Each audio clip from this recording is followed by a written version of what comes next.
The text message glowed on my phone screen at 11 p.m. on a Tuesday. We're at the airport. Barcelona flight boards in an hour. Take care of Luna. We'll be back soon. Love you. I stared at it, my coffee growing cold in my hand. My parents were actually doing this. They were actually leaving the country and abandoning me with my sister's baby. Soon turned out to be a very relative term. My name is Marcus Chen, and I'm 23 years old. 3 months ago, I was living what I considered a pretty decent life, working as a junior graphic designer at a small agency, splitting rent on a cramped apartment with 2 roommates, and slowly paying down my student loans. My sister Vanessa was 31, divorced, and had just given birth to Luna, a sweet-faced baby girl with my sister's dark eyes and an uncanny ability to sense the exact moment I'd finally fallen asleep. When Vanessa died in a car accident on a rainy November night, the world tilted sideways.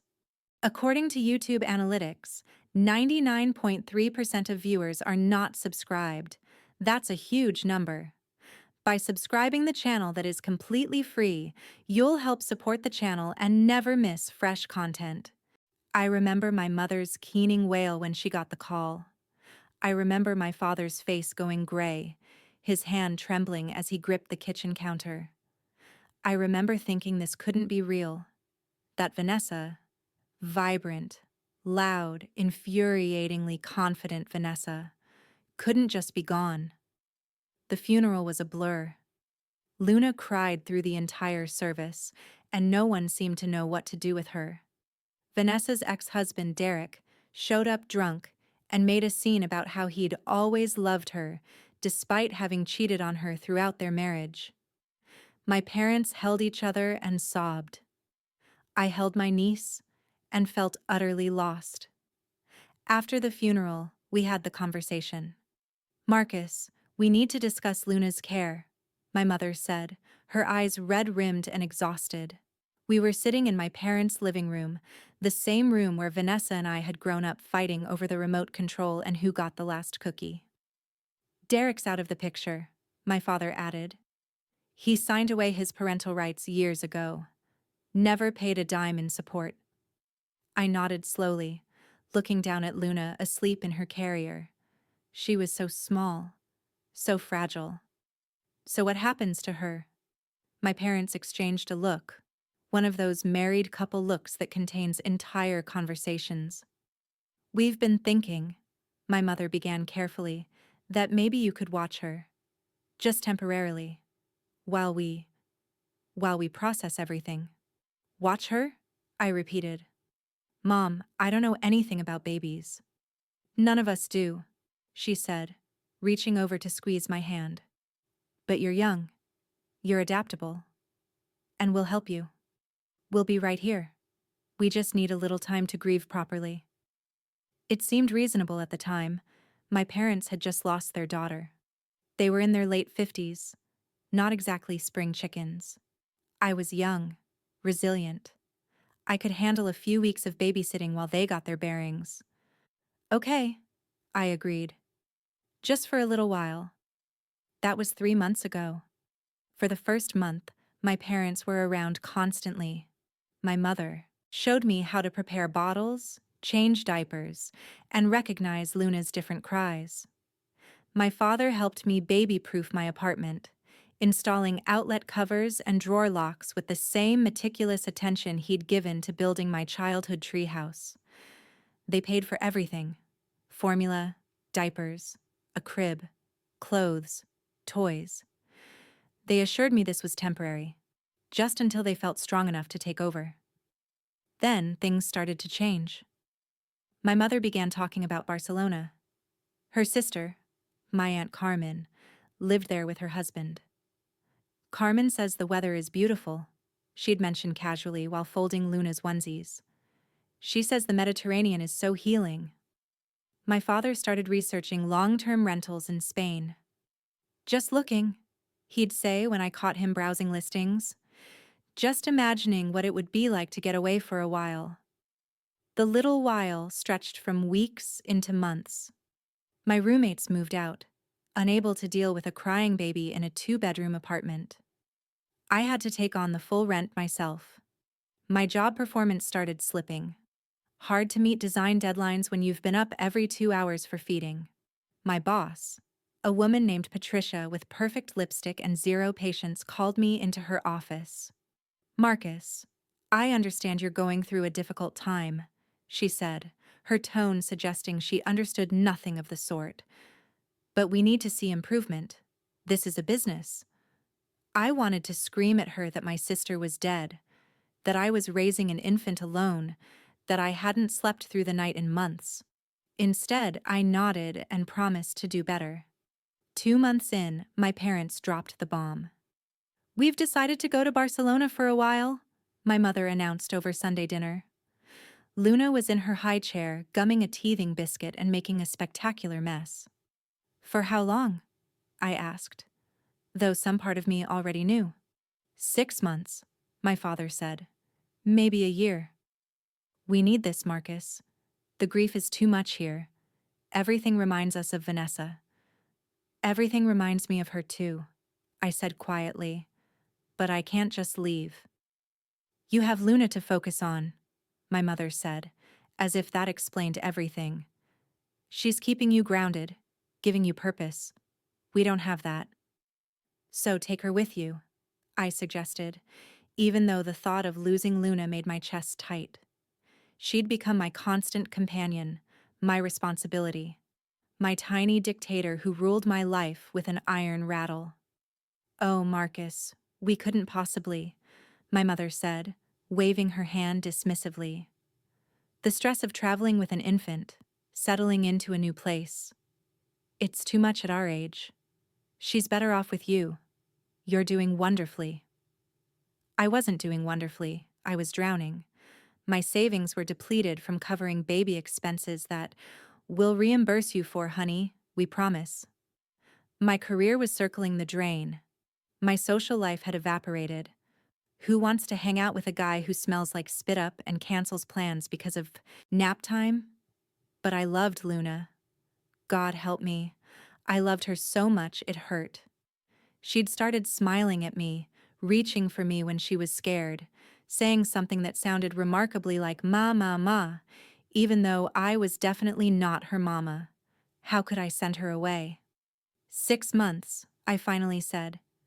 "Then you come back and take over. I need to know there's an end date." "Of course," my father agreed readily. 6 months.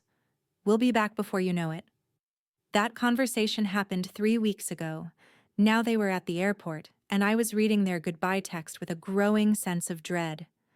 The weeks after they left were brutal. Luna got sick. Nothing serious, just a cold.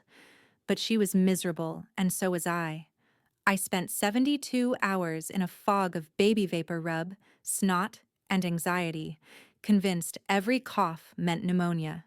My mother, reached via WhatsApp, told me cheerfully that "babies get sick, honey, it's normal," and sent me a photo of herself drinking sangria on a terrace. My bank account dwindled. The reimbursements my parents had promised were sporadic and insufficient. Formula was expensive. Diapers were expensive. Daycare, which I desperately needed so I could work, was obscenely expensive. I started putting things on credit cards, telling myself it was temporary. They'd pay me back. 6 months would fly by. But 6 months came and went. "We're extending our stay," my mother informed me via video call, her face tanned and relaxed. "Carmen found us the most darling apartment with a view of the sea. We're finally starting to feel like ourselves again." "Mom, we had an agreement," I said, trying to keep my voice level. Luna was pulling at my hair, and I gently extracted her fingers. "You said 6 months. Plans change, sweetheart. Life is uncertain. You understand that better than anyone now. What about Luna? What about me? You're managing beautifully, and Luna adores you. Why disrupt her routine?" "Because I'm not her parent," I wanted to scream. "Because I didn't sign up for this. Because my sister died and you dumped her baby on me and fled the country." But I didn't say any of that. I just nodded and ended the call. Work finally came to a head in month 8. Patricia called me into her office again, this time with an HR representative present. Never a good sign. "Marcus, we're letting you go," Patricia said without preamble. "Your work has been consistently below standard. You've missed multiple deadlines, and you've been late or absent more days than you've been on time." "I have a baby," I said, hating how pathetic I sounded. "I'm doing my best." "Many people have children and manage to perform their jobs adequately," she replied coolly. "Perhaps you need to reevaluate your priorities." I left with my box of desk belongings, Luna in her carrier, and a severance check that would cover maybe 2 months of expenses if I was lucky and frugal. That night, after Luna finally fell asleep, I sat in the dark living room and cried for the first time since Vanessa's funeral. I cried for my sister, for my lost career, for my obliterated savings, for my youth that had been hijacked by unexpected parenthood. I cried because I was exhausted and overwhelmed and furious at my parents for abandoning me, at Vanessa for dying, at the universe for being so spectacularly unfair. Then Luna woke up crying, and I dried my tears and went to her because that's what you do. That's what I'd been doing for 8 months straight. The breaking point came 2 weeks later. I was at the grocery store, Luna strapped to my chest in a carrier because I couldn't afford to replace the broken stroller wheel.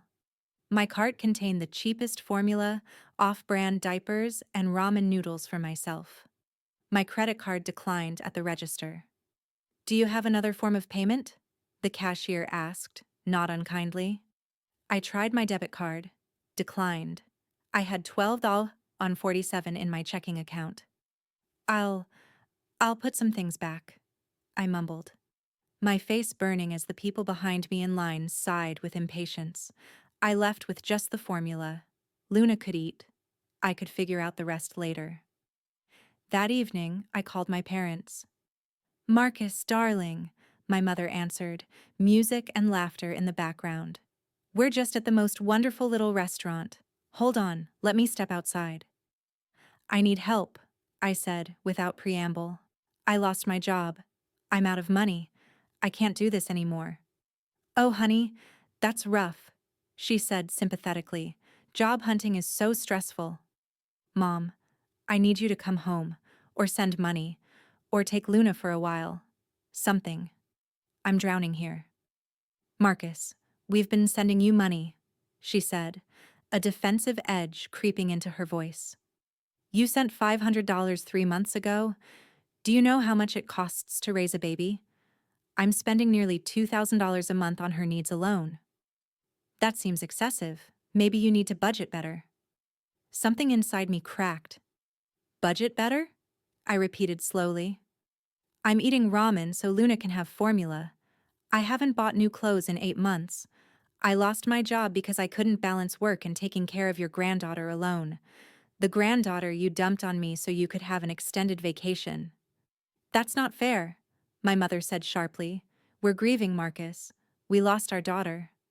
"I lost my sister, and I've been doing it alone while raising her baby." "You're young. You'll bounce back. Your father and we need this time to heal." "And I didn't need that time? I didn't need to heal?" There was a long pause. Then, in a cold voice I'd never heard her use before, my mother said, "You agreed to take care of Luna. No one forced you. If you can't handle your responsibilities, that's on you." She hung up. I stood there, phone in hand, shaking with rage and betrayal. They'd done this deliberately. They'd manipulated me, taking advantage of my grief and my love for Luna, and then abandoned us both. And now they were acting like I was the problem for not being able to shoulder the burden alone. That's when I realized, if I wanted to survive, if Luna and I were both going to make it, I needed to stop being a victim and start fighting back. I spent the next 2 days researching child abandonment laws, grandparents' rights, financial support obligations. I called legal aid services and explained my situation. Most told me my case was complicated. My parents hadn't legally abandoned Luna because I had agreed to care for her, but they also hadn't formalized any custody arrangement. Then I found Margaret Santos, a family law attorney who offered a free consultation. "This is actually more common than you'd think," Margaret told me, a sharp-eyed woman in her 40s with silver streaking through her black hair. "Family members get stuck with childcare responsibilities they never fully agreed to. The question is, what do you want to happen here?"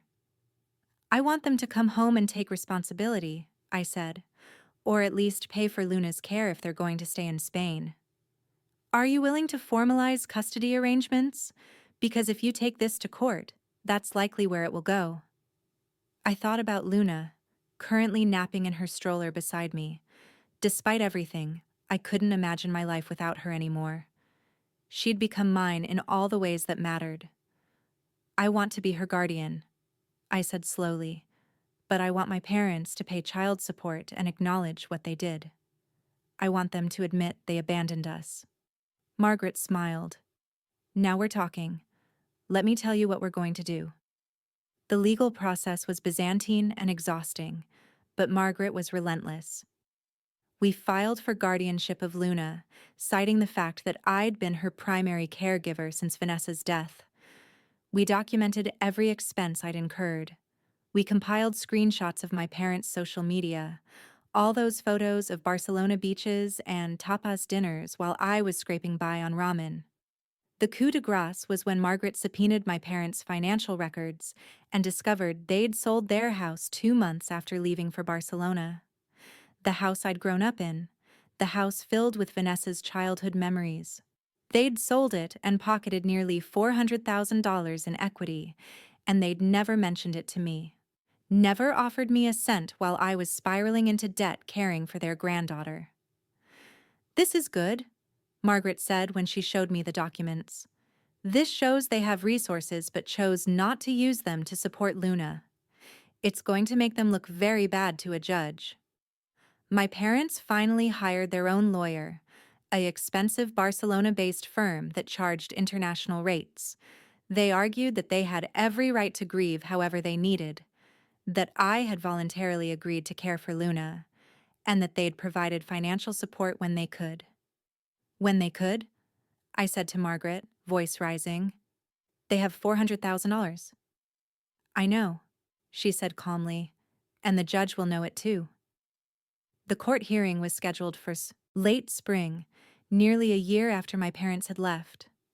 They flew back to the States, and I saw them for the first time in months in the courthouse hallway.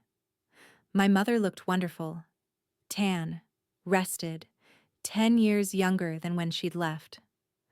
My father had grown a beard and was wearing linen pants of all things. They looked like people who'd spent a year on a carefree Mediterranean adventure. I looked like someone who'd spent a year in the trenches of unexpected parenthood. "Marcus," my mother said, reaching for me, "this is all such a misunderstanding. We can work this out without lawyers." I stepped back. "You had a year to work it out. You chose not to." "We're family," my father said. "Don't do this to us." "I'm not doing anything to you," I replied. "I'm protecting Luna." "Someone has to." The hearing was intense. Margaret presented our case methodically. My parents' departure shortly after Vanessa's death, the vague promises of temporary care that extended indefinitely, the minimal financial support despite significant assets, the sale of their house without offering assistance, and my descent into unemployment and debt while caring for Luna alone. My parents' lawyer tried to paint me as vindictive, a young man looking for a payday after agreeing to help his family. He emphasized that I'd never explicitly asked to end the arrangement, that I'd allowed the situation to continue. "Because I love my niece," I said when I took the stand. "I couldn't just abandon her the way they abandoned us. But love doesn't pay for formula. Love doesn't keep the lights on. I sacrificed everything, my job, my savings, my future, to care for Luna. And they were drinking sangria in Barcelona while I was having my credit card declined at the grocery store." The judge, a stern woman named Judge Patricia Okonkwo, listened to everything with a neutral expression. Then she asked my parents directly, "Why did you leave the country rather than care for your granddaughter?" My mother dabbed at her eyes. "We were grieving. We needed space to heal." "And your son wasn't grieving?" the judge asked. "He didn't lose his sister?" "He had Luna," my mother said, as if that explained everything. "We had nothing but memories and pain." Judge Okonkwo's expression hardened. "I see. So your solution was to transfer your pain and your responsibility to your son, who was also grieving, and then leave the country with substantial financial assets while he struggled to survive?" "We didn't think of it that way," my father said weakly. "No," the judge agreed. "I don't imagine you did." The ruling came 2 weeks later. Judge Okonkwo granted me full legal guardianship of Luna, citing my role as her primary caregiver and my demonstrated commitment to her welfare. She ordered my parents to pay retroactive child support for the entire year I'd cared for Luna alone, nearly $24,000, plus ongoing monthly support until Luna turned 18, or until alternative arrangements were formalized. But the part that mattered most to me was in the judge's written opinion. The respondents demonstrated a shocking abdication of familial duty, exploiting the petitioner's love for his niece and his grief over his sister's death to secure free childcare while they pursued a lifestyle abroad. This court finds their conduct toward both the child and the petitioner to be morally reprehensible, regardless of their own grief.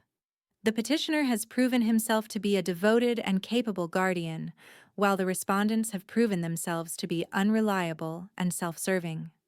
Margaret handed me a copy of the ruling in her office. "You won," she said simply.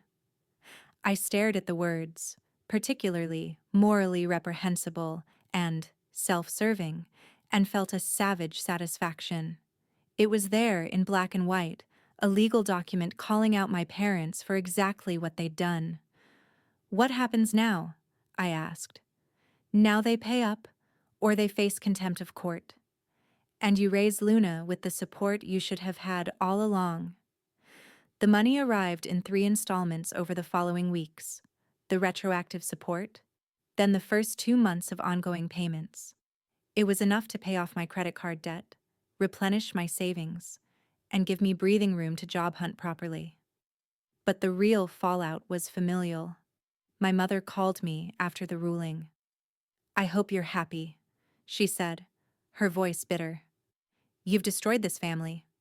"I didn't destroy anything," I replied, Luna babbling happily on my lap. "You did that when you abandoned us." "We were in pain." "So was I shouted, startling Luna. I lowered my voice. "So was I, Mom. But I didn't run away. I stayed. I showed up every single day for Luna, even when I was drowning. That's what family does." "You've always been so self-righteous," she spat. "Just like your sister." The comparison to Vanessa stung and soothed in equal measure. If being like Vanessa means taking care of the people I love instead of abandoning them, then yeah, I guess I am. She hung up. We haven't spoken since. My father reached out a month later, more conciliatory. "I understand why you did what you did," he said. "I don't like it, but I understand. Your mother and we handled things badly. We were so lost in our grief that we didn't see what we were doing to you." "Do you see it now?" I asked. He was quiet for a long moment. "I'm starting to. I don't know if we can fix this, Marcus, but I'd like to try.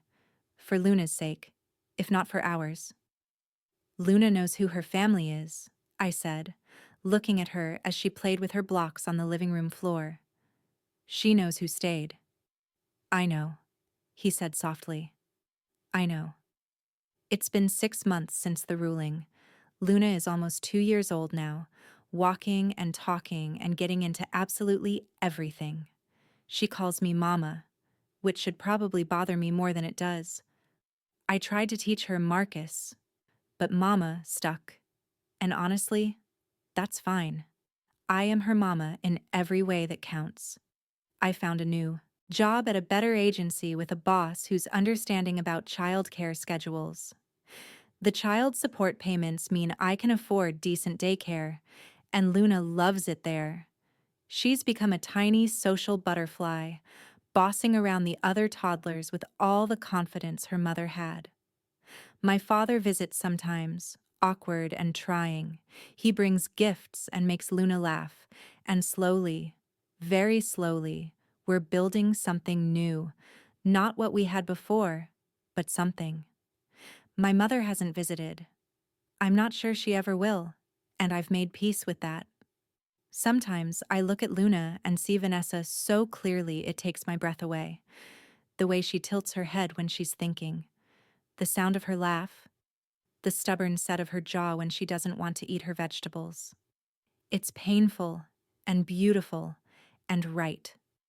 People tell me I'm amazing for stepping up, for raising my niece, for fighting for what we needed. But I don't feel amazing. I feel tired and vindicated and, surprisingly, hopeful. Luna and I survived. More than that, we're building a good life together. One where she's loved and secure and knows she comes first. The revenge I sought wasn't about cruelty or punishment. It was about justice, about forcing my parents to acknowledge what they'd done and face the consequences. It was about protecting Luna and myself when no one else would. And it was about proving that love, real love, not the convenient kind, means staying even when it's hard, especially when it's hard. Last week, I updated my social media profile, changed my bio to say, Marcus Chen, graphic designer and proud parent. Posted a picture of Luna and me at the park, her laughing as I pushed her on the swing, both of us happy and whole. My mother will probably see it eventually if she hasn't already. She'll see us thriving without her, see the family she walked away from building a life she's not part of. That's not the revenge I set out to achieve, but it's the one I ended up with, and it's enough. Luna calls from her playpen, wanting up. Mama, Mama up. Coming, baby, I say, and I scoop her into my arms where she belongs. We came back from Barcelona, my father had said in his text, as if that explained anything or fixed anything. But I'm the one who never left, and that makes all the difference.